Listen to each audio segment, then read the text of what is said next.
नमस्कार, आप देख रहे हैं नेक्स्ट 9 न्यूज पॉलिटिकल बाइट और आपके साथ मैं हूं क्रांति सिंह। ब्रिजभूषण शरण सिंह का मुद्दा इन दिनों काफी ज्यादा गरमाया हुआ है और यही वजह है कि ब्रिजभूषण के मुद्दे पर लगातार चर्चा तेज है।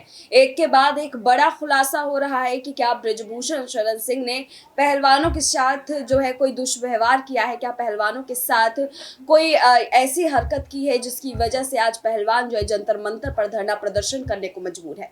देखिए, देश में ये मुद्दा अब छोटा मुद्दा नहीं रह गया। अब ये मुद्दा सिर्फ दिल्ली के जंतर मंतर तक सीमित नहीं रह गया है, ये मुद्दा पूरे देश के अंदर फैल चुका है और इस मुद्दे पर लगातार कोई ना कोई बड़ी प्रतिक्रिया सामने आ रही है।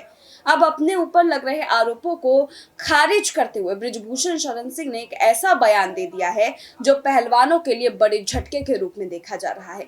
क्या कुछ कहा ब्रिजभूषण शरण सिंह ने, देखिए हमारे आज के इस खास रिपोर्ट में। ब्रिजभूषण शरण सिंह यूपी के केसरगंज से सांसद और भारतीय कुश्ती संघ के अध्यक्ष। दिल्ली के जंतर मंतर पर बजरंग पुनिया, साक्षी मलिक और विनेश फोगाट जैसे बड़े पहलवान 23 अप्रैल से इनके खिलाफ धरने पर बैठे हैं। 7 रेसलर्स ने सेक्सुअल हैरासमेंट के आरोप में 2 एफआईआर दर्ज कराई है। इनमें एक पॉक्सो एक्ट में है। पॉक्सो के बावजूद ब्रिजभूषण शरण सिंह की न गिरफ्तारी हुई है और न ही पूछताछ। इस पर ब्रिजभूषण कहते हैं, मैंने किसी के साथ गलत हरकत नहीं की। आरोप लगाने वाले पहलवान बच्चे हैं और राजनीति के शिकार हो गए हैं। फिर कहते हैं कि मैंने नियम बदलकर इन्हें ट्रायल खेलने को कहा, इसीलिए ये सब कर रहे हैं। इस मामले पर ब्रिजभूषण शरण सिंह से बात करने हम गोंडा जिले में उनके घर पहुंचे थे। वहां पर जो है उन्होंने इंटरव्यू के दौरान इस पूरे मामले को लेकर के अपनी प्रतिक्रिया दी थी। सवाल ये था कि सुप्रीम कोर्ट के आदेश पर आपके खिलाफ 2 एफआईआर हो चुकी है। पॉक्सो लगने के बाद 99% मामलों में तुरंत गिरफ्तारी होती है, लेकिन आपकी गिरफ्तारी नहीं हो रही। उन्होंने बोला कि अब तक मुझे नहीं मालूम कि किस लड़की ने आरोप लगाया है और ना दिल्ली पुलिस ने मुझसे पूछताछ की। जिस दिन दिल्ली पुलिस बुलाएगी मैं जाऊंगा और अपनी बात रखूंगा। अब ये नया मामला लेकर आए हैं और आरोप क्या है ये मेरे सामने नहीं है। अब भी जाएंगे और जवाब भी दूंगा। मैंने किसी के साथ कभी भी छेड़छाड़ या गलत हरकत नहीं की। इसके अलावा उन्होंने एक और जवाब दिया कि अब तक तो नहीं, मैं खुद संपर्क नहीं कर सकता उन लोगों से। जिस समय सुप्रीम कोर्ट ने ये मामला चल रहा था उस समय मैंने सोचा था कि अपना पक्ष रखूं। वकीलों ने बताया कि मैं अपनी पक्ष जो है वो रख सकता हूँ, जब मौका मिलेगा तब रखूँगा। इस पूरे मामले में यहाँ पर जो है सवाल ये भी पूछा गया कि दिल्ली पुलिस बुलाएगी तो जाएंगे, तो उन्होंने कहा कि जी हाँ, तुरंत जाऊँगा। इस पूरे मामले में एक सवाल ये भी था कि जिस रिपोर्ट की आप बात कर रहे हैं वो अब तक सामने क्यों नहीं आई। सवाल का जवाब मिला कि जब जांच कमेटी और खेल मंत्रालय से पूछना चाहिए, खेल मंत्रालय बता सकता है कि जांच पूरी हो गई है, तो रिपोर्ट क्यों नहीं दी।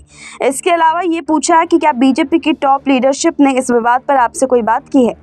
उन्होंने जवाब दिया कि आरोप मेरे ऊपर लगा है और बीजेपी नेता के तौर पर नहीं लगा है। भारतीय कुश्ती संघ के अध्यक्ष के नाते इसका जवाब मुझे ही देना है। इन तमाम चीज़ों को लेकर के जो है यहाँ पर कई सारी बातें और खुल कर के आई, जिसमें ये सवाल जब पूछने की बात आई तो सवाल जो है वो एक ऐसा रहा जिसको सुनने के बाद हर कोई जो है यहाँ पर दंग रह गया। जी हाँ, जब उन्होंने अपनी तरफ से उस सवाल का जवाब ये कहा कि मैं इस्तीफ़ा नहीं देना चाहता था, लेकिन अब जिस तरीके से मुझ पर प्रेशर बन रहा है मैं ज़रूर इस्तीफ़ा दूंगा। इन तमाम चीज़ों के बीच में जो है एक सवाल ये भी पूछा गया था कि आपको क्या लगता है कि पहलवान आपसे क्या चाहते हैं और किस लिए वो प्रदर्शन करें, तो उन्होंने जवाब दिया कि वे इस्तीफ़ा नहीं, फांसी चाहते हैं। रेसलर्स के आरोपों पर ब्रिजभूषण शरण सिंह ने अपनी तरफ से ये बात रखी। उन्होंने कहा कि वो मुझसे फांसी चाहते हैं, वो यहाँ पर इस्तीफ़ा नहीं चाहते, क्योंकि अगर वो इस्तीफ़ा चाह रहे होते तो जब मैंने इस्तीफ़े की बात कही तो तमाम लोग जो है वो शांत हो जाते, लेकिन अभी तक वो नहीं हुए क्योंकि उन्हें इस्तीफ़ा नहीं चाहिए, उन्हें मुझसे कुछ और चाहिए। ब्रिजभूषण शरण सिंह का आपने जो है ये बयान पूरी अच्छी तरीके से सुना है। उम्मीद करते हैं आपको ये चीज़ ज़रूर समझ में आ रही होगी कि आखिरकार इस वक्त देश में सियासी बवंडर जो है वो किस हद तक पहुंच चुका है कि देश के पहलवानों को भी अब उसमें एंट्री लेनी पड़ रही है। बहरहाल इस खास रिपोर्ट में बस इतना ही, लेकिन हम आपसे जानना चाहते हैं कि आप लोग को क्या लगता है कि यहाँ पर रेसलर्स के द्वारा जो सियासी घमासान शुरू किया गया है उस घमासान में आखिरकार कितनी ताकत है। कमेंट बॉक्स में हमें ज़रूर बताइएगा। अभी के लिए बस इतना ही। देश दुनिया की तमाम बड़ी खबरों के लिए देखते रहिए नेक्स्ट 9 न्यूज़ पॉलिटिकल बाइट।